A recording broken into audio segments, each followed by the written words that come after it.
Padre Santo, te agradecemos por esta tarde, te pedimos la bendición de tu Espíritu Santo, Señor, gracias por congregarnos por medio de la tecnología, Señor.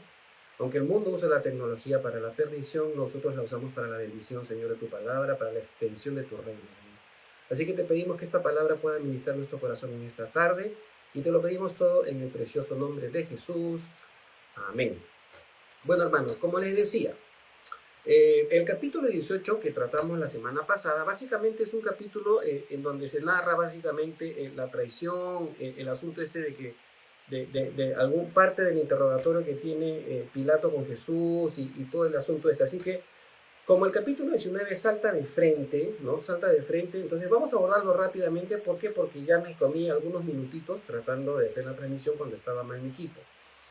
Entonces, vamos a leer el capítulo 9 por bloques, como siempre acostumbramos, y hacemos el estudio pertinente, ¿de acuerdo? Ya, hermanitos, como dije, empecé la transmisión tarde por un problema en el celular, entonces ya estoy transmitiendo, me van a regalar 10 minutitos al final de las 6 para continuar, ¿ya? Entonces, leemos, capítulo 19 del versículo 1 al 3, dice: Así que entonces tomó Pilato a Jesús y le azotó. Y los soldados entretejieron una corona de espinas y la pusieron sobre su cabeza y le vistieron con un manto de púrpura y le decían: Salve, rey de los judíos, ¿no? Y le daban de bofetadas. Interesante esto, ¿no? En el capítulo 18 está hablando básicamente cuando trajeron a Jesús a Pilato y Pilato entra en este conflicto, y hablamos de varias cosas que Pilato de alguna manera tenía como algún tipo de confusión, ¿no? ¿Quién es este loquito? ¿Por qué me lo han traído? Tengo tantos problemas con estos judíos y ahora me hacen perder el tiempo, etcétera, etcétera. Entonces él quería salir rápido de la situación, pero veía una turba enardecida de judíos que querían matar a Jesús. Entonces Pilato estaba tratando de hacer algunas cosas como para librarlo, pero en vista de que no pudo librarlo, simplemente Pilato azotó a Jesús para mostrar la crudeza del sacrificio realmente que estaban pidiendo el pueblo judío. Entonces, estos versículos narran esa parte. Entonces, Pilato, de acuerdo con lo que leemos en Lucas, por ejemplo, Lucas 23, 16, que es el evangelio sinóptico que habla de este paralelismo, ¿no? Él intentó quedar bien con los judíos, pero porque todavía no tenía la esperanza de que la multitud quedara satisfecha con un poco de sangre. Es decir, al ver a Jesús ya completamente flagelado, desfigurado, de repente Pilato pensó que la gente iba a tener alguna pizca de compasión, pero no la tuvo, y la gente no la tuvo. Entonces, los azotes romanos, para hacer descriptiva la escena, ¿ya? Los azotes romanos se realizaban con un látigo de cuero con pedazos de metal en los extremos. Entonces, a menudo los condenados morían después de ser azotados, o en el momento durante el azote muchos condenados morían. Entonces, la flagelación, ¿no? La burlona corona de espinas que le pusieron, el manto de púrpura que también le pusieron, la ridiculización al proclamarlo rey de los judíos, y encima las bofetadas, ¿no? Y que le daban los soldados, o sea, le seguían pegando, aparte de toda la flagelación que le estaban dando, le seguían dando y le seguían pegando al Señor, ¿no? Y todo esto fue parte de una profunda humillación que Cristo sufrió. Entonces, como el siervo del Señor, el siervo sufriente, ¿no? Si ustedes leen, no voy a leer ahora esto porque es bastante, pero pueden leerlo ustedes. Les digo la cita: en Isaías 56, Isaías 52 del 14 del capítulo 52, versículo 14 al 53, versículo 6, ustedes pueden ver básicamente los sufrimientos que padeció el Señor. Entonces, para tener el cuadro completo, quisiera significarles lo siguiente y contarles también. Ustedes pueden ver esta película. Hay una película que el actor Mel Gibson produjo y trató de escenificar hace algunos años, ¿ya? Es una película que se llama La Pasión de el Cristo y fue producida en el año 2004, si mal no recuerdo. Entonces, yo les digo algo, hermanos, así honestamente, ¿no? Yo les aseguro que aunque es una película que es extremadamente cruda, ¿ya? Es una película que no repara justamente en la flagelación que sufrió el Señor, ¿ya? Yo creo que esta película, hermanos, ni siquiera llega a un 20% de lo que realmente pasó con el Señor en esa flagelación, en ese azote que hizo Pilato. Entonces, la película, si bien es cierto, muestra el horrendo estado en el que quedó Jesús después de ser azotado. Yo les aseguro que ni siquiera fue así, fue peor, simplemente fue peor, ¿no? Ahora, lo que tenemos que preguntarnos aquí es lo siguiente, ¿no? O sea, ¿era semejante azote o semejante castigo necesario? ¿Por qué el Señor tuvo que pasar por eso? Entonces, para tener el cuadro completo de la crucifixión respecto a las profecías que están en Isaías, tenemos que revisar estas profecías. Ya le di los versículos, los de Isaías 56, Isaías 52, del versículo 14 hasta el capítulo 53, versículo 6. ¿Por qué era necesario que Jesús pasara por todo esta manera tan sufriente de llegar a la muerte? Entonces, Isaías dice que él fue desfigurado del hebreo shakhat, ¿ya? Que significa básicamente corromper, corrupción, dañar, daño, demoler, depravado, significa derribar, significa deshacer, ¿no? Significa hacer destrucción, significa enloquecer, estropear. También se puede traducir como matar, como quebrantar, y también se traduce como violar. Ahora imagínense, ¿no? Esto fue lo que padeció el Señor justamente porque era necesario cumplir con las profecías que estaba en el libro de Isaías. En segundo término, perdió al parecer su aspecto, porque Isaías dice, de tal manera fue desfigurado de los hombres su parecer, lo que implica de que su rostro estaba completamente irreconocible. Es decir, lo miraban a Jesús y de repente ni siquiera se le veían ni los ojos, ni la nariz, ni parte de la barba llena de sangre por la corona de espinas que estaba sangrando constantemente, abriendo los ojos y tratando de mirar entre la sangre, ¿no? y las lágrimas del dolor y todo eso. Entonces, estaba completamente irreconocible. Ahora, aparte su cuerpo completamente flagelado y sangrante. ¿Por qué? Porque los látigos despellejaban al criminal, al castigado, lo despellejaban y a veces de tanto látigo había exposición muscular, es decir, se le notaban los músculos porque la piel ya se había levantado, se le veían los tendones, de repente se le veían algunos huesos de la espalda, las costillas, ¿no? O sea, era un cuadro bastante horroroso. Ahora, imagínense que a pesar de todo eso, él sufrió el estrés de una angustia incomprensible. O sea, el estrés de estar allí en ese momento padeciendo este dolor y el dolor y el exhaustivo intento de respirar y la constante pérdida de sangre. O sea, era una tortura completamente criminal, ¿no? O sea, ya no se hace eso en estos tiempos, ¿ya? Eso se vería básicamente como inhumano, pero los romanos tenían esa manera de castigar a los criminales. Entonces yo sinceramente, hermanos, no entiendo cómo Jesús no murió en ese momento. Eso demuestra la fortaleza que el Señor tenía, ¿no? No murió cuando fue flagelado en ese momento. Entonces Jesús demostró una fortaleza que muchos no tenían, ¿no? Entonces, ahora, este tipo de tortura fue la que en realidad Dios permitió que Jesús llevara para sorprender al mundo, ¿no? Y que el mundo vea que Jesús lo hizo voluntariamente y por amor. Porque dice Isaías, ¿no? Así Él asombrará a muchos. Entonces es interesante, ¿por qué? Porque cuando se cuenta esto y se recuenta y se recuerda todos los años, nosotros entramos a la Semana Santa con una especie de tradición, ¿no? Que Jesús, el Jueves Santo, Viernes Santo, Sábado de Gloria, el Domingo de Resurrección y bla, bla, bla. Pero no nos damos cuenta realmente de lo que padeció el Señor por cada uno de nosotros que creemos en Él. Entonces, toda esta tortura tenía varios propósitos. Primero, que nosotros, según lo que escribe Isaías, que nosotros recibiéramos sanidad. Es decir, Él llevó nuestros dolores. ¿Por qué? Porque Isaías dice, por su llaga fuimos nosotros curados. Entonces, Él cargó con todo tipo de enfermedades. Él cargó nuestras enfermedades físicas. Ahora, el castigo de nuestra paz lo llevó sobre sí mismo. Esto también lo dice Isaías. Todo el terror y la contradicción en la parte del alma, el miedo, la angustia, la ansiedad, la incertidumbre, la duda, incluso en nuestro hombre interior, en nuestra mente. ¿Por qué? Porque Isaías dice, el castigo de nuestra paz fue sobre él. Entonces, todas estas cosas estaban de alguna manera poniéndose en ese momento en evidencia y Jesús estaba cargando con todo eso. Por otro lado, también, con toda esta agonía, Jesús facilitó nuestro reposo espiritual por el perdón de Dios por nuestro pecado. ¿Por qué? Porque Él es nuestra paz. Es decir, Dios condenó al pecado en Cristo Jesús e inmediatamente todo aquel que recibe a Cristo Jesús como Señor y Salvador entra en esta paz que Jesús logró con el Padre. ¿De acuerdo? Entonces, es algo que tenemos que tener en mente. Ahora, hablando de simbolismos, algunos quieren encontrar simbolismos en todas las cosas que se describen, tanto en la flagelación, la corona, el manto de púrpura, etc. Pero sin embargo, la Biblia no describe simbolismos a ese respecto. La Biblia está hablando de cosas literales, lo que literalmente le pasó a Jesús. Entonces, pero, y también lo que sí dice es que Jesús de esta manera hizo expiación y recibió toda la ira divina por el pecado de la humanidad.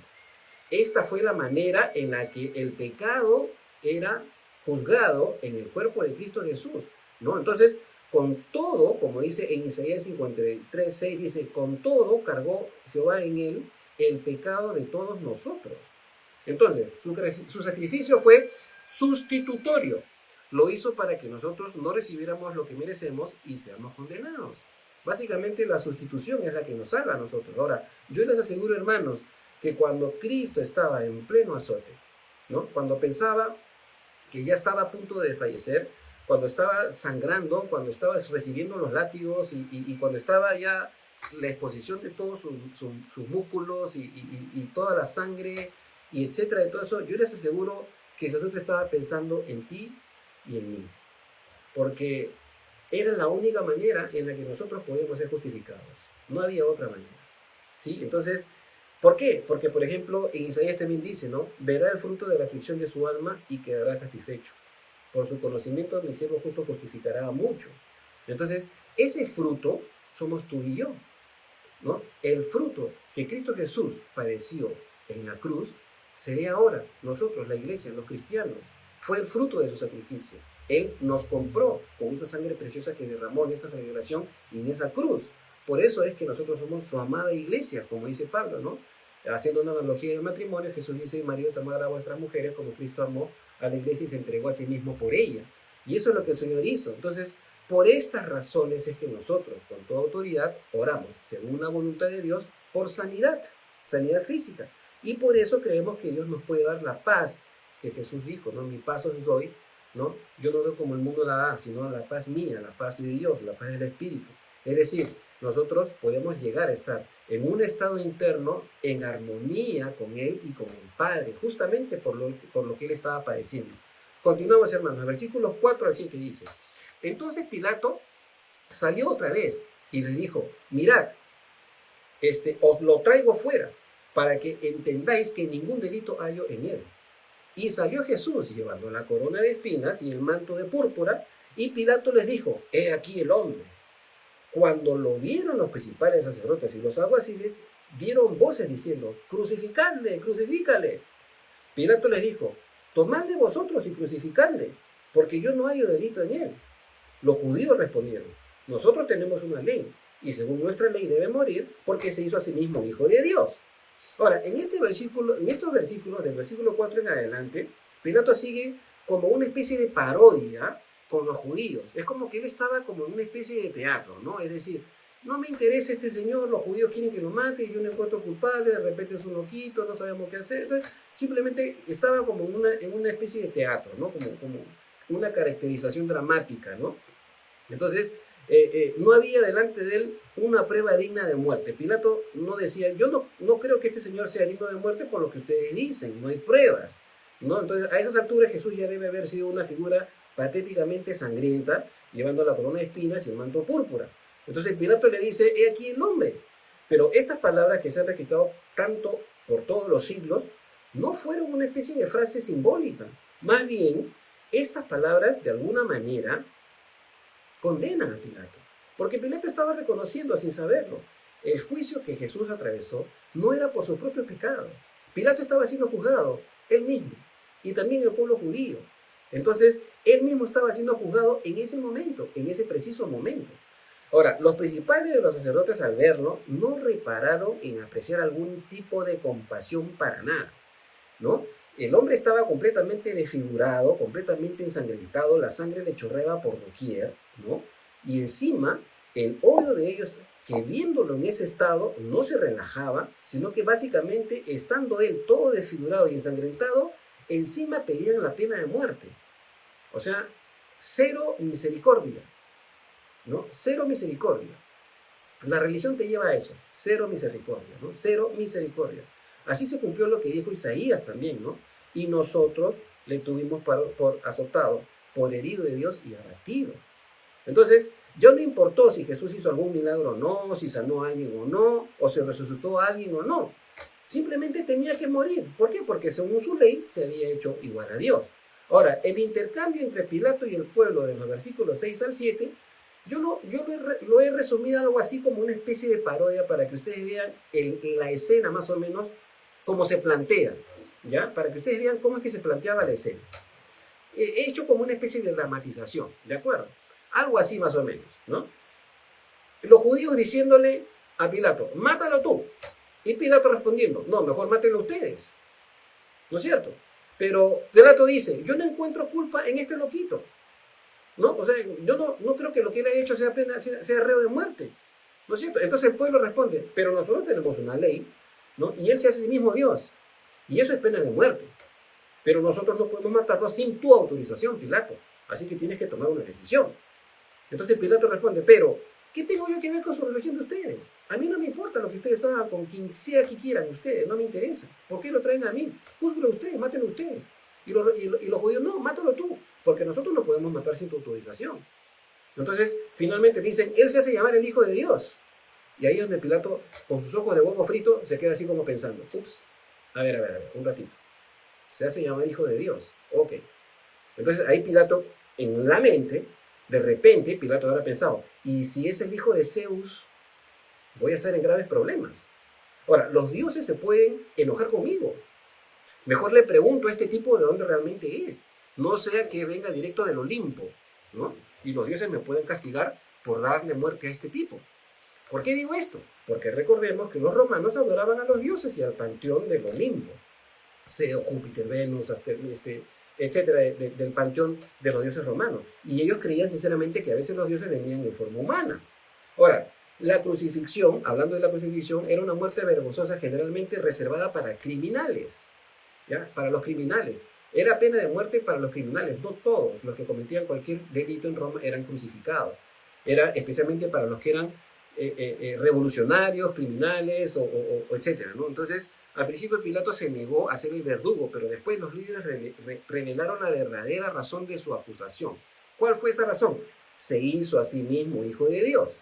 Ahora, de acuerdo con la ley, si se podía comprobar el cargo de blasfemia, entonces ameritaba la muerte. Si es que podían comprobar el cargo de blasfemia, ameritaba la muerte.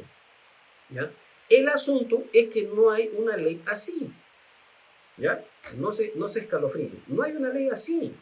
Básicamente la blasfemia, ¿no?, con pena capital era maldecir el nombre de Dios y no hacerse pasar por hijo de Dios. Cristo reclamó el nombre de Dios, es decir, el YHWH, el yo soy para sí mismo. Eso era el asunto, ese era el drama, ¿no? Algunos quieren justificar lo que dijo Jesús en Levítico 24:16, que dice, y el que blasfemare el nombre de Jehová ha de ser muerto. Toda la congregación lo apedrará, así el extranjero como el natural. Si blasfemar el nombre, que muera. Es verdad, cualquier persona que blasfemara el nombre de Dios merecía la muerte en el Antiguo Testamento. Pero sin embargo, en una oportunidad, cuando a Jesús le dicen, ¿tú por qué te haces llamar hijo de Dios? Jesús responde, ¿no está escrito en vuestra ley, yo dije, dioses soy? Citando el Salmo. Y si Dios llamó dioses a quienes vino la palabra de Dios, ¿ustedes quieren apedrear y matar a aquel que se dice ser hijo de Dios? Total, decídanse. Entonces, no era la blasfemia, básicamente la imputación precisa. Los judíos decían, según nuestra ley debe morir porque se hace Dios, pero no había sustento legal. La ley no estipulaba esto.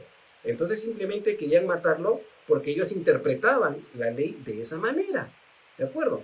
Entonces, en ese caso la acusación era injusta. Jesús en ningún momento blasfemó el nombre del Padre, sino que más bien lo exaltó todo cuanto pudo. Él estuvo revelando al Padre en todo momento.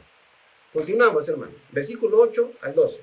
Cuando Pilato oyó decir esto, tuvo más miedo. Wow, o sea que ya tenía miedo anteriormente, pero ahora tuvo más miedo. Y entró otra vez en el pretorio y dijo a Jesús, ¿de dónde eres tú?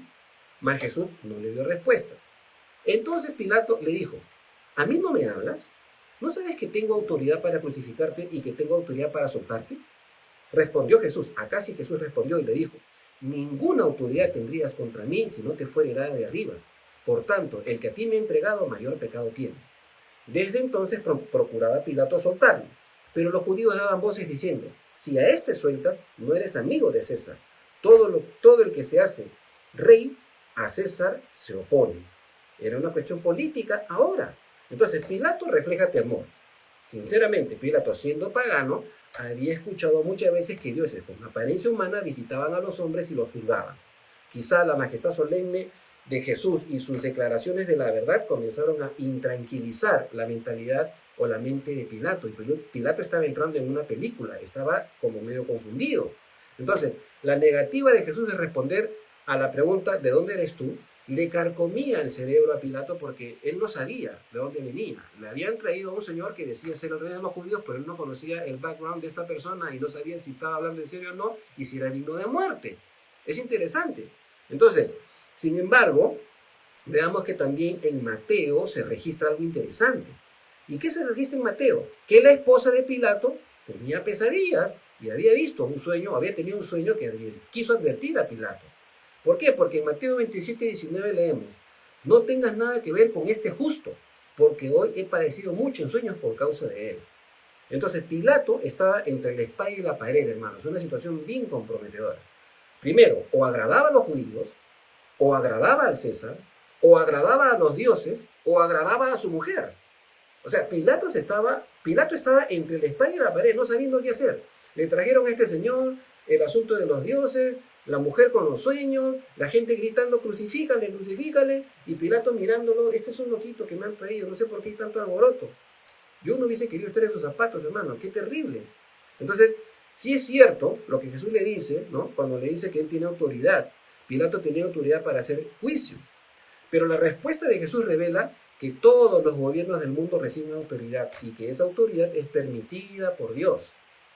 Ahora, si esa autoridad es mal usada por las autoridades, ¿no? Las consecuencias para tanto los gobernadores, los presidentes o los reyes, porque todavía hay países monárquicos, ¿no? Les será motivo de juicio por parte de la justicia divina. ¿Por qué? Porque Dios está dando autoridad a muchos y después le va a pedir cuentas en el día del juicio final. Hemos escuchado la frase, el país tiene las autoridades que se merecen. Y eso es verdad. Ellos eligen por convicción e inclinación política y filosófica. Vemos que las naciones eligen a sus propios presidentes. Y eso lo hacen por convicciones políticas, filosóficas, hasta religiosas. Pero al final, la suma de las voluntades de los ciudadanos no altera la ecuación en los planes de Dios y en sus propósitos. Es verdad, Dios permite que salga un presidente, pero de alguna manera encaja en el plan perfecto y escatológico de Dios. Y entonces podemos decir, Dios puso y Dios quitó, simplemente como eso. Jesús vino al mundo en el momento preciso bajo el gobierno del imperio más poderoso de aquel entonces. Y Dios usó a ese imperio para llevar a cabo sus planes para la redención de la humanidad. Entonces, la respuesta de Jesús es simple. Cuando le pregunta Pilato, ¿no? Y cuando Jesús le responde a Pilato, le dice, ok, vamos a parafrasearlo. Jesús le dice, ¿tienes autoridad? Sí, pues Dios te ha permitido tenerla. Tú vas a usar mal esa autoridad y serás juzgado por eso. Pero aquellos que me han entregado a ti, es decir, los judíos, tienen mayor pecado que tú y que tu nación. Y eso es interesante notarlo. ¿Por qué? Porque ambos estaban siendo juzgados. Es decir, cuando Jesús dice, mayor pecado tiene, cuando dice, ¿no? El que me ha entregado a ti, mayor pecado tiene, Jesús implica que ambos pueblos, tanto gentiles como judíos, serán juzgados por la muerte del unigénito Hijo de Dios. Aunque el plan de redención implica la muerte del Cordero de Dios, o sea, el Mesías, los verdugos van a sufrir las consecuencias.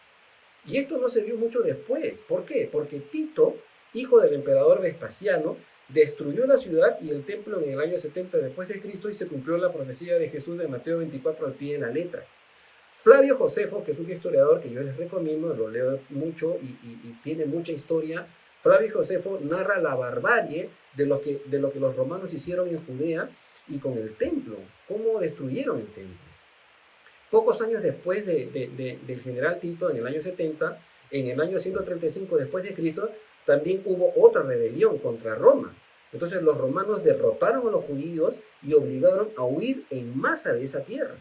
Y desde entonces huyeron a todas las naciones alrededor hasta 1948, en donde por disposición de las Naciones Unidas e intercesión de Canadá y algunos países, se funda el Estado de Israel, lo cual de alguna manera se acomoda al escenario escatológico y apocalíptico de nuestra época, en nuestros tiempos.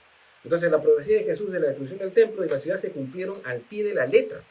Ahora, en el versículo 12 que acabamos de leer, esto demuestra que Pilato estaba entrando en crisis. Es decir, Juan dice que tuvo más miedo en el versículo 8. Pero por la manera de la respuesta de Jesús a Pilato, ya no quería involucrarse con ese asesinato. Pilato quería lavarse las manos. Por eso que los sinópticos narran que Pilato pidió una fuente de agua y se lavó las manos. Aunque Juan no pone esto en su evangelio, los sinópticos sí lo narran. ¿Por qué? Porque Pilato quería soltarlo, ¿no? Pero sin embargo, la insistencia y la manipulación de los judíos lo presionaban. Si él no sentenciaba a Jesús y se proclamaba rey, Pilato iba a estar en un gran aprieto con su emperador, ¿no? El Vespasiano, o sea, el papá de Tito, o sea, iba a estar con un gran problema. Ahora, la presión política era muy fuerte y los judíos, enardecidos, podían hacer una revuelta asusados por un atemorizado Pilato que no sabía qué hacer y que no quería matar a Jesús, a este Jesús que se proclamaba rey. Tiberio, ¿no? Quiero hacer una corrección, yo dije Vespasiano, pero Vespasiano fue mucho después. Tiberio era en este momento, en esa época, era el emperador. Estaba enfermo y también dicen los historiadores que sospechaba de todo el mundo y a menudo era violento, como una especie de esquizofrénico. Entonces Pilato tenía mucho que ocultar y no quería que llegaran a oídos de su jefe, de su emperador, un reporte desfavorable de lo que está pasando en la provincia de Judea, porque los judíos se podían rebelar o sublevar en cualquier momento. Si tenía que escoger entre demostrar su lealtad a Roma o favorecer a un judío extraño y despreciado, en su mente ya no cabía ninguna duda. Simplemente el dilema se tenía que resolver. Entonces Pilato tuvo que tomar la decisión oficial. Bueno, vamos a matarlo, pues tanto que insisten, lo matamos. Así yo ya no tengo problemas ni con ustedes ni con mi emperador. Continuemos leyendo, versículo 13 y versículo 15. Entonces Pilato, oyendo esto, llevó fuera a Jesús y se sentó en el tribunal en el lugar llamado el Enlosado y en hebreo Gabata. Era la preparación de la Pascua y como a la hora sexta. Entonces dijo a los judíos: he aquí vuestro rey. Pero ellos gritaron: fuera, fuera, crucifícale. Pilato les dijo: ¿a vuestro rey he de crucificar? Respondieron los principales sacerdotes. Los principales sacerdotes: no tenemos más rey que César. Qué interesante. Después de ver que los judíos lo podían delatar con su emperador, ¿por qué? Porque al decir no tenemos más rey que César, los judíos le estaban diciendo: si tú no matas a este Jesús, nosotros vamos a ir corriendo al emperador a decirle que tú has permitido que aquí haya un rey que no es él. Entonces no le quedó a Pilato otra cosa que exponer a Jesús y otra vez burlarse, y o por temor o por irreverencia, ¿no?, de Jesús y de los judíos, mandó pues que lo mataran. Ahora, eran como las 12 del mediodía. Imagínense la presión, ¿no?, de todo el escenario, la multitud. Imagínense el hambre, era hora del almuerzo, ¿no? Imagínense la turba de cientos de personas ahí aglomeradas gritando en el pretorio. Jesús tomando ahí su propia sangre, porque la sangre le chorreaba por toda la cara, estaba desfigurado, sangrando. Los soldados romanos mirando a Pilato a ver qué cosa decidía, ¿no? Su mujer mirando desde lejos, ¿no?, como diciendo: no, ya te dije que no te metas con este man, no te metas con este señor. Entonces Pilato proclama al rey de los judíos en medio de todo esto. ¿Por qué? Porque dice: he aquí a vuestro rey. Y esto es algo bastante simbólico, pero también protagónico. ¿Por qué?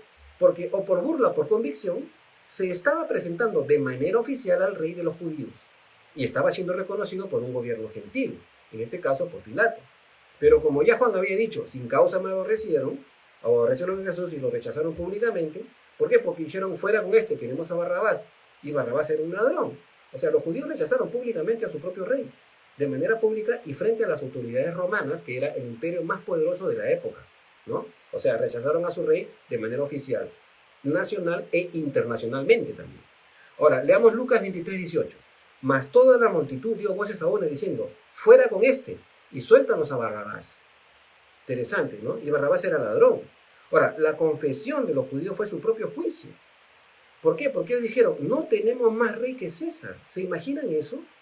Un gentil pecador proclamado rey sobre la nación de Israel. Era una abominación. Pero sin embargo, los judíos prefirieron eso. No tenemos más rey que César. Entonces Juan narra que era la preparación de la Pascua. Es interesante, ¿no? ¿Por qué? Porque los judíos apremiaban para santificarse y comer la Pascua bien tranquilitos, cumpliendo con su religiosidad, pero mientras tanto gritaban: mátalo, mátalo, crucifícalo, ¿no? Preferimos a Barrabás en vez de este Jesús. No importa si hizo milagros o resucitó muertos, preferimos a Barrabás, no nos interesa. Interesante, ¿no? La religión. Continuamos, versículo 16 al 22. Así que entonces lo entregó a ellos para que fuese crucificado. Tomaron pues a Jesús y le llevaron, y él, cargando su cruz, salió al lugar llamado de la Calavera, y en hebreo Gólgota. Y allí le crucificaron, y con él a otros dos, uno a cada lado, y Jesús en medio. Escribió también Pilato un título que puso sobre la cruz, la cual decía: Jesús Nazareno, Rey de los Judíos. Y muchos de los judíos leyeron este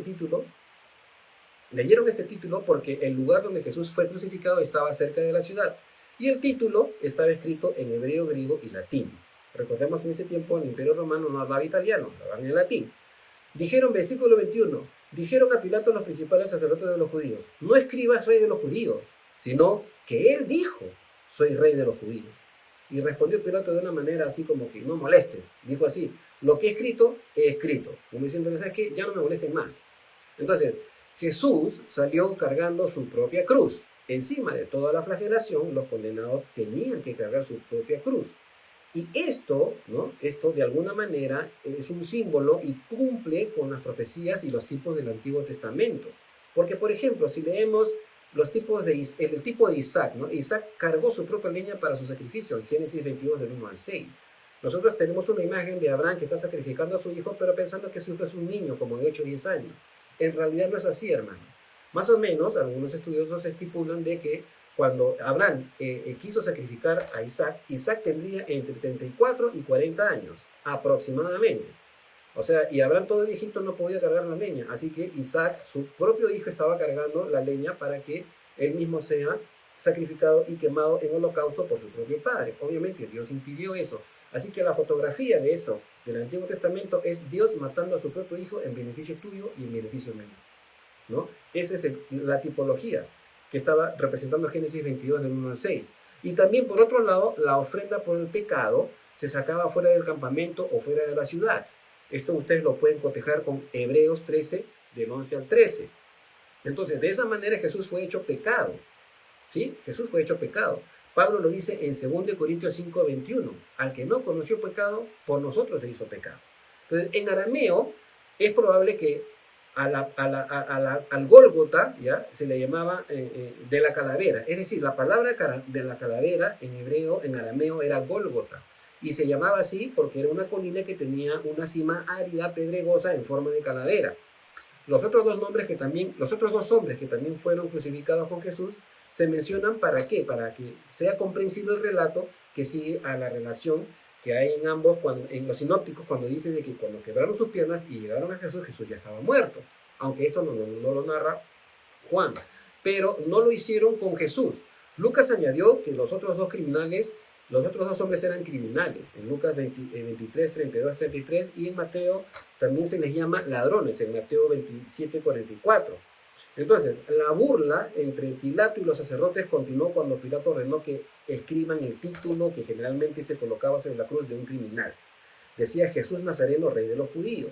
O sea, debido a que el título estaba escrito en 3 idiomas, en hebreo, griego y en latín, la crucifixión se realizaba en un lugar público, y todos los que sabían leer pudieron ver la clara proclamación que había en la inscripción. Esto era, aparte de ser un hecho deleznable y burlón, era la epítome, es decir, la máxima expresión del rechazo del pueblo judío por su propio Mesías. Desde ese entonces, hermanos, ninguna persona más se ha proclamado o se ha autoproclamado Mesías en el pueblo de Israel. Han venido muchos religiosos después de esta época de Jesús que se nombraron como líderes políticos, pero ninguno como Mesías, y ninguno usó las palabras yo soy. Es interesante hasta la fecha. Los judíos quisieron corregir el letrero, como está narrando Juan, pero Pilato no quiso hacerlo. De hecho, judicialmente hablando, realmente sí crucificaron al rey de Israel. Es decir, el título que estaba en la cruz realmente estaba significando la realidad. O sea, el Mesías, rey de los judíos, estaba siendo muerto por su propio pueblo, ¿no? A manos de los gentiles. Y esto fue una realidad, ¿no? Pero Juan también mostró con ironía el hecho de que dejó bien claro, ¿no? Que si Pilato fue quien escribió estas palabras, ¿no? Porque Pilato ordenó que escribieran esas palabras, en realidad Dios había querido que su amado hijo muriera con este título sobre la cruz. ¿Por qué? Porque Dios es soberano y Dios hace y permite todas las cosas. O sea, en otro sentido, las palabras que escribió son un severo juicio contra la propia vida de Pilato. Él había participado y tenido la oportunidad de escoger la verdad, pero aún siendo gentil, será juzgado con justicia por el rey de los judíos. Jesús mismo va a venir a juzgar a todos. Entonces, en la cruz, hermanos, y esto es una cuestión que trasciende el tiempo, en la cruz toda la humanidad es juzgada o justificada. La cruz es o bien la salvación para los que creen o la condenación para los que la rechazan. Y esa es la verdad del Evangelio. La verdad del Evangelio es esta, repito, la cruz es o bien la salvación para los que creen o la condenación para los que lo rechazan. Vamos a avanzar rapidito para que no nos gane el tiempo. Versículos 23 al 27, del capítulo 19. Cuando los soldados hubieron crucificado a Jesús, tomaron sus vestidos e hicieron 4 partes, una para cada soldado, lo que indica que eran 4 soldados. Tomaron también su túnica, la cual era sin costura, de un solo tejido de arriba a abajo. Bien explícito Juan. Entonces dijeron entre sí, no la partamos, sino echemos suerte sobre ella, a ver de quién será. Esto fue para que se cumpliese la escritura que dice, repartieron entre sí mis vestidos y sobre mi ropa echaron suertes. Y así lo hicieron los soldados. Estaba junto a la cruz de Jesús su madre y la hermana de su madre, María, mujer de Cleofas, y María Magdalena. Cuando vio Jesús a su madre y al discípulo a quien él amaba, creemos que es Juan, que estaba presente, dijo a su madre, mujer, he aquí tu hijo. Versículo 27. Después dijo al discípulo, he aquí tu madre. Y desde aquella hora el discípulo la recibió en su casa. Entonces, la actividad de los soldados al desnudar a Jesús y repartirse sus vestidos formaba parte de la acostumbrada crueldad que en esos tiempos había. Ellos siempre hacían lo mismo. La ropa era echada, la ropa que vestían los rabinos era hecha a mano y por tanto era costosa, ¿de acuerdo? Porque era una sola tela, ¿no? Y era, no se compara con la ropa de hoy, ¿no? La que se usa hoy. Entonces los verdugos recibían la ropa de los prisioneros como paga, es decir, al prisionero como lo agarraban, lo despojaban y los soldados se quedaban con las pertenencias del que estaba siendo, para morir, ¿no? El que estaba siendo condenado. Entonces ellos se agarraban todas las cosas que los prisioneros dejaban como si fuera la paga, ¿no? La túnica y todas las cosas que tenían. Ahora, la ropa interior, ¿no? Sin costura, era de un tipo de las que se usaban, como por ejemplo las que usaba el sumo sacerdote cuando se escribe en Levítico, ¿no es cierto? Entonces, no obstante, Juan no narra más sobre este asunto. ¿Por qué? Porque para Juan, la importancia del cumplimiento del Salmo 22:18, que dice, ¿no? Repartieron entre sí mis vestidos, tiene más connotación en este momento.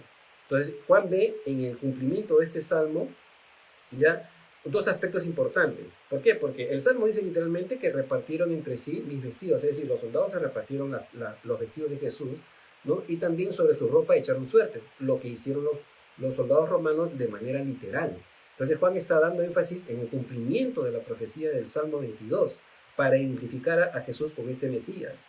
Y esto es bien interesante. Entonces, a su vez, el postrer Adán, es decir, Jesús es el postrer Adán, provee vestiduras para la justicia de los creyentes. Con la desnudez de Jesús, nosotros somos cubiertos con su cuerpo. Y bendito sea el Señor por eso, hermanos. ¿Ustedes creen que Jesús estaba con alguna especie de ropa interior? Los crucificados estaban completamente desnudos. Era extremadamente vergonzoso. Y así fue con nuestro Señor. Entonces los versículos 26 y 27 describen a un grupo de 4 mujeres que observaban los acontecimientos con amor y también con dolor. La angustia de la madre de Jesús cumplió la profecía de Simeón. ¿Se acuerdan? Cuando Jesús fue presentado en el templo, Simeón le dijo, una espada traspasará tu misma alma. Esto lo pueden ver ustedes en Lucas 2:35. Entonces, al ver el dolor de ella, Jesús honró a su madre al encomendarla al cuidado de Juan, el discípulo a quien Jesús amaba, ya que viviendo en Galilea, sus hermanos y sus hermanas no estaban en posición de cuidarla o consolarla. Entonces, las palabras de Jesús a María y al discípulo amado constituyen la tercera frase. Siempre a veces nos enfocamos en las 7 frases que dio Jesús, pero no le dan mucha importancia en el Evangelio de Juan aquí. Entonces, en los otros evangelios Jesús ya había clamado por el perdón de los verdugos, de los romanos, en Lucas 23:24, cuando dice, perdónalos porque no saben lo que hacen, lo cual Juan no narra, ¿no? Y también así como le prometió a uno de los malvados, de los malhechores que está crucificado, que iba a estar con él en el paraíso, en Lucas 23, del 42 al 43. ¿No? ¿Por qué? Porque este ladrón confesó a Jesús como el Mesías, el Rey, y admitió incluso su advenimiento, ¿no? Porque le dijo, acuérdate de mí cuando vengas en tu reino. Y esa era la confesión de salvación. Entonces Jesús le prometió a él la salvación y que iba a estar con él en el paraíso. Entonces es interesante ver todo este cuadro. Continuamos, versículo 28 al 30. Después de esto, sabiendo Jesús que ya todo estaba consumado, dijo, para que la escritura se cumpliese, tengo sed. Y estaba allí una vasija llena de vinagre. Entonces ellos empaparon el vinagre en una esponja y poniéndolo en un hisopo, se la acercaron a la boca. Cuando Jesús hubo tomado el vinagre, dijo, consumado es. Y habiendo inclinado la cabeza, entregó el espíritu. Juan no narra el cuarto dicho de Jesús desde la cruz, Dios mío, ¿por qué me has desamparado? Interesante que Juan no lo haya considerado. En Mateo 27:46 y en Marcos 15:14 sí se narra esto. Pero sin embargo, sí, Juan sí narra cuando dice, tengo sed. Ahora, la construcción de la oración de este versículo 28 indica que Jesús estaba totalmente consciente y sabía que estaba cumpliendo los detalles de las profecías de los Salmos 42, del 1 al 2 y el Salmo 63, perdón, y el Salmo 63:1, ¿no? A pesar de todo el dolor y la debilidad por haber perdido tanta sangre, pudo hablar, lo cual es inverosímil, es increíble la fortaleza que tenía el Señor. El esfuerzo de hacerlo era extenuante. Ahora, el vinagre o el vino tenía un propósito de amortiguar el dolor que sufrían los que estaban crucificados. Incluso hay algunas tradiciones de que las mujeres hebreas de Jerusalén proveían una bebida para los crucificados como un acto de misericordia. Pero veamos cómo Mateo y Marcos de alguna manera acomodan la narrativa que hace Juan, porque en Mateo 27:34, 48 y en Marcos 15:23 usan una narrativa que se ajusta a la cita de los salmos. ¿Por qué? Porque en los salmos dice que mezclaron vino con ajenjo. Perdón, los evangelistas dicen que mezclaron vino con ajenjo, o algunos dicen con mirra. Entonces el vinagre o vino agrio del Medio Oriente en ese tiempo era una bebida sana y refrescante. Los otros evangelistas dicen que Jesús no tomó el vinagre mezclado, pero Juan dice habiendo tomado. O sea, de alguna manera tenemos que entender que de repente Jesús mojó sus labios y cuando sintió que tenía como una especie de adormecimiento en la lengua, simplemente no lo tomó, volteó la cabeza, ¿no? Y entonces se negó a beberlo. ¿Por qué? Porque Jesús no quería de alguna manera adormecerse ni estar así como medio drogado antes de la muerte. Él quería estar consciente, ¿no? No quería mitigar el dolor que estaba padeciendo. Es posible que esta mezcla que decían del vino con el ajenjo o con la mirra, ¿no?, proporcionaba una especie de analgésico momentáneo. Pero Jesús no quiso tomarlo y no quiso suavizar la realidad del castigo por el pecado. Ahora, el sexto dicho de Jesús, que Jesús habló desde la cruz, ¿no?, que es esta palabra griega que significa consumado es, que significa, en griego se lee tetelestai y que se traduce consumado es, ¿no? Es interesante, ¿por qué? Porque, hermanos, se han encontrado antiguos recibos de papiros por el pago de impuestos que tienen la palabra tetelestai, lo que dijo Jesús en la cruz, escrita a lo ancho del documento que da a entender pagado por completo. Entonces, en la boca de Jesús, esta palabra es de un significado muy importante. Cuando dijo consumado es, él ha podido decir ya terminé, pero no, dijo consumado es. O sea, quiso decir que su obra redentora estaba completa. Él había sido hecho pecado por la humanidad y habría sufrido la pena que exige la justicia de Dios por el pecado. Esta es una declaración jurídica declarada y aprobada o procurada y aprobada por un juez también. Entonces, la expiación ya estaba terminada, la sustitución era una realidad.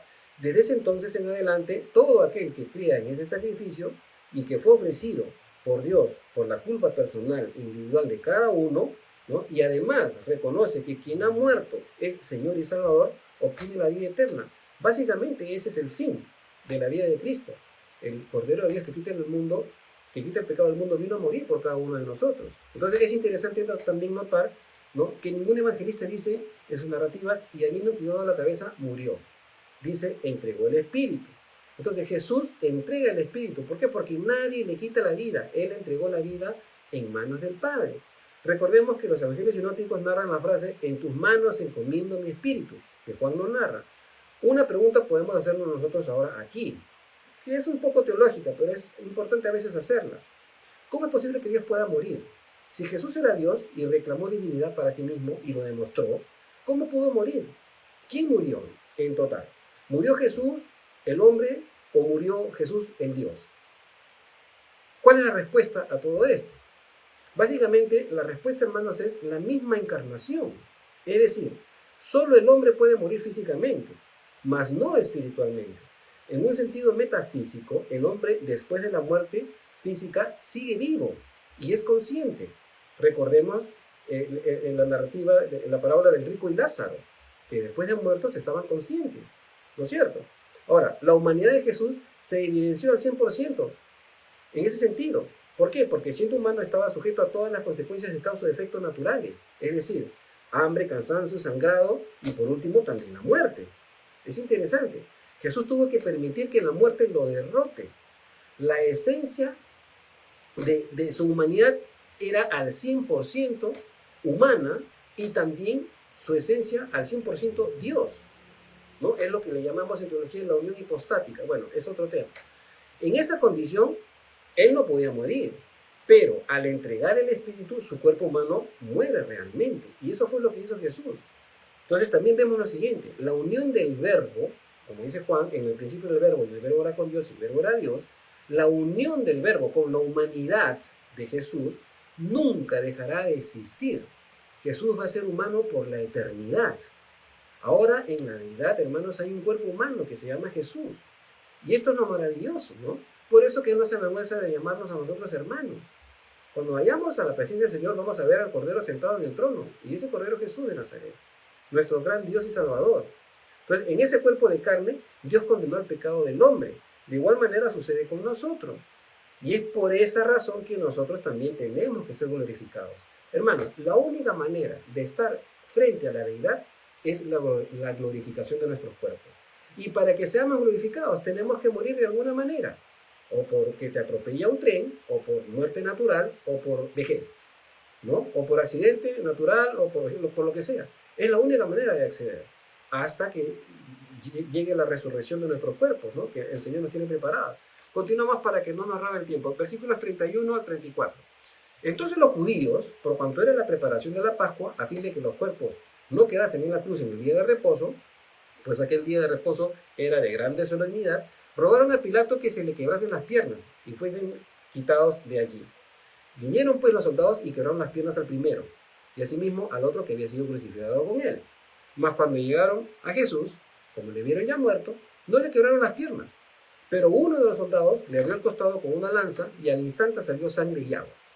Ahora, hay un hallazgo arqueológico, hermanos, les comparto, esto es arqueología, de una crucifixión que fue descubierta en el año 1968. Y los restos del esqueleto aparecen con la parte baja de las piernas rotas de un solo golpe, lo cual confirma la narrativa de Juan sobre este pasaje. Ahora, debido a la ley que está en Deuteronomio 21, 22 al 23, un cuerpo no debía permanecer expuesto en un madero o cruz durante la noche y mucho menos si es que se acercaba el día de reposo. Una persona que había sido ejecutada de esa manera estaba bajo maldición de Dios. Si su cuerpo se dejaba expuesto, contaminaba la tierra. Ahora, en latín hay una palabra que los italianos, los romanos usaban, que se llamaba crurifragium. Crurifragium. Era la acción de romper los huesos inferiores de las piernas. Esto lo hacían para que la muerte sobreviniera rápidamente debido a un estado de choque, pérdida de sangre e incapacidad de respirar. Después de que le quebraron las piernas, la cavidad torácica recibía la presión del peso del cuerpo y ya no podían ponerse sobre sus propios pies para respirar. Recordemos que los crucificados tenían las muñecas clavadas a la cruz, algunos amarrados a veces porque si no se podía desgarrar los huesos, ¿no? Y también estaban clavados los pies. Entonces el crucificado, para poder respirar, porque estaba colgado, tenía que apoyarse sobre sus pies, inhalar y exhalar,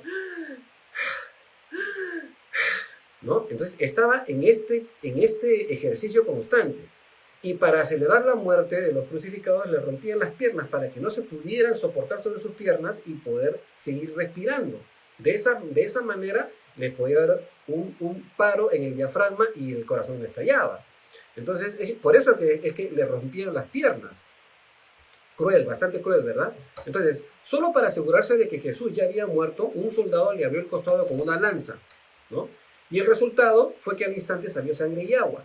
lo que evidencia que Jesús murió porque el corazón estalló, o de repente por alguna herida, o por la excesiva fuerza que hace al tratar de compensar la presión por la falta de sangre en el cuerpo. Ustedes saben que cuando una persona se está desangrando, el corazón empieza a bombear con más prontitud y la presión arterial aumenta porque quiere compensar la irrigación de la sangre en todo el cuerpo. Entonces, si una persona está cortada y sale una vena principal y sale la sangre, el corazón empieza a acelerar, pum, pum, pum, tratando de compensar esa pérdida de sangre para alimentar a todo el cuerpo en el flujo sanguíneo. Entonces sube la presión. Entonces, eso es posiblemente lo que haya ocurrido. ¿De acuerdo? Entonces, ustedes saben que el corazón está forrado, digamos, en una cavidad, ¿no?, que se llama el pericardio, que es como una especie de envoltorio, como una cubierta de una especie de piel o algo así. Entonces es posible que el pericardio se haya llenado de sangre y de suero porque el corazón tal vez estalló, ¡pah!, y se quedó la sangre ahí. Entonces cuando el soldado clava la lanza y saca la lanza, automáticamente salió esa sangre que estaba ahí y el plasma, que sabemos que es el suero, la sangre. Ustedes saben que si la sangre no se bate, se separan, ¿no? Los hematíes se separan del plasma y se ve pues un líquido medio blanco amarillento, ¿no? Ahora, lo interesante es lo siguiente: los muertos no sangran. ¿Por qué? Porque los muertos, como no hay latido, no hay sangre. Sin embargo, cuando el soldado hinca al costado y saca la lanza, automáticamente salió la sangre y el agua, porque pareciera que había habido una explosión en el corazón, un infarto, y la sangre estaba acumulada en ese momento.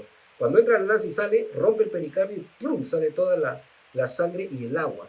Entonces, esto hay que notarlo bien. ¿Por qué? Porque de alguna manera esto indica que Jesús fue un ser humano genuino y sufrió la muerte real, la muerte natural. En la época en la que Juan escribió este evangelio, había una corriente doctrinal que era un poco especial: los gnósticos, el gnosticismo y el docetismo. Recordemos que Juan está escribiendo por los años 92 al 96 aproximadamente, y el gnosticismo ya había cobrado bastante protagonismo. Entonces, por eso Juan escribe esta realidad. ¿Por qué? Porque estas dos doctrinas negaban la encarnación del Verbo de Dios. Es decir, ellos estaban llegando a decir que Jesús no había sido un hombre completamente humano, sino que simplemente era una especie de aparición, era como una especie de holograma, como un Jesús angelical en forma humana, pero que no fue humano. Por eso es que Juan en sus epístolas dice: todo aquel que niega que Jesús ha venido en carne, este es el anticristo. O sea, estaba realmente afirmando la encarnación, y esta es la respuesta del por qué Jesús era absolutamente hombre. Entonces, la evidencia de que haya salido sangre y agua era una respuesta contundente a estas herejías. Vamos a avanzar rapidito. Les dije que me iban a dar unos 10 minutitos porque empecé tarde la transmisión. Versículo 35 al 37. Y el que lo vio da testimonio, es Juan hablando, y su testimonio es verdadero, y él sabe que dice la verdad, para que vosotros también creáis. Porque estas cosas sucedieron para que se cumpliese la escritura: no será quebrado hueso suyo. Y también la otra escritura que dice: mirarán a que traspasaron. Juan explicó que los soldados, al no administrar el crurifragium a Jesús, sino que simplemente al abrir el costado, cumplieron dos profecías específicas. Por ser el verdadero Cordero de la Pascua, ninguno de sus huesos fue quebrado, como está en Éxodo 12:46, Número 9:12, Salmo 34:20, ¿no? Además, en el futuro, según Zacarías, dice: mirarán a mí, a quien traspasaron. Interesante, ¿no? Quien va a venir en los cielos y se va a parar sobre el monte de los olivos es Jesús de Nazaret. Sin embargo, Zacarías dice: y saldrá Jehová mi Dios y peleará como peleó en el día de la batalla, y se posarán sus pies sobre el monte de los olivos. Ya vamos terminando, hermanos. Versículo 38 al 42. Después de todo esto, José de Arimatea, que era discípulo de Jesús, interesante esto, discípulo de Jesús, ¿no?, fue, pero secretamente por medio de los judíos, rogó a Pilato que le permitiese llevarse el cuerpo de Jesús, y Pilato se lo concedió. Entonces vino y se llevó el cuerpo de Jesús. También Nicodemo, el que antes había visitado a Jesús de noche, vino trayendo un compuesto de mirra y aloes, como 100 libras. Tomaron pues el cuerpo de Jesús y lo envolvieron con lienzos, con especias aromáticas, según era costumbre de sepultar entre los judíos. Y en el lugar donde había sido crucificado había un huerto, y en el huerto un sepulcro nuevo, en el cual aún no había sido puesto ninguno. Allí pues, por causa de la preparación de la Pascua de los judíos, y porque el sepulcro estaba cerca, pusieron a Jesús. Primero, José de Arimatea era una persona muy rica, y esto lo demuestra Mateo en capítulo 27, versículo 57. Ahora, José de Arimatea, dice Mateo, que esperaba el reino, según Marcos 15:43. O sea, Arimatea estaba aproximadamente a unos 32 kilómetros de donde sucedieron los eventos de la crucifixión, al noroeste de Jerusalén. Aunque era miembro del Sanedrín, este José de Arimatea, es decir, el concilio judío, fue un varón bueno y justo, quien no había consentido en el acuerdo para matar a Jesús. Y esto está en Lucas 23, del 50 al 51. Después de una crucifixión, generalmente los romanos dejaban al cadáver para alimento de animales y depredadores. Es decir, detrás de la parte de la crucifixión había como una fosa donde tiraban a los cuerpos y eran comidos por lobos, bestias, zorros, qué sé yo. ¿No es cierto? Sin embargo, los judíos descolgaban a los cuerpos expuestos. Entonces, José consiguió permiso para sepultar el cuerpo de Jesús. Él, junto con otro hombre influyente.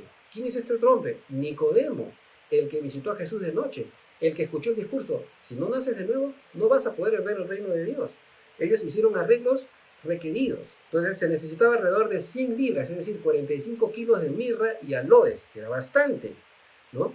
Y era una gran cantidad de especias para preparar el cuerpo para la sepultura. Quizá hasta ese entonces, recién Nicodemo pudo comprender las enseñanzas de Jesús acerca de que Jesús tenía que ser levantado como estaba en la profecía de Isaías, ¿no es cierto? Entonces, cuando Juan le dice en claro, ¿no? En el capítulo 3, versículo 14, ¿no?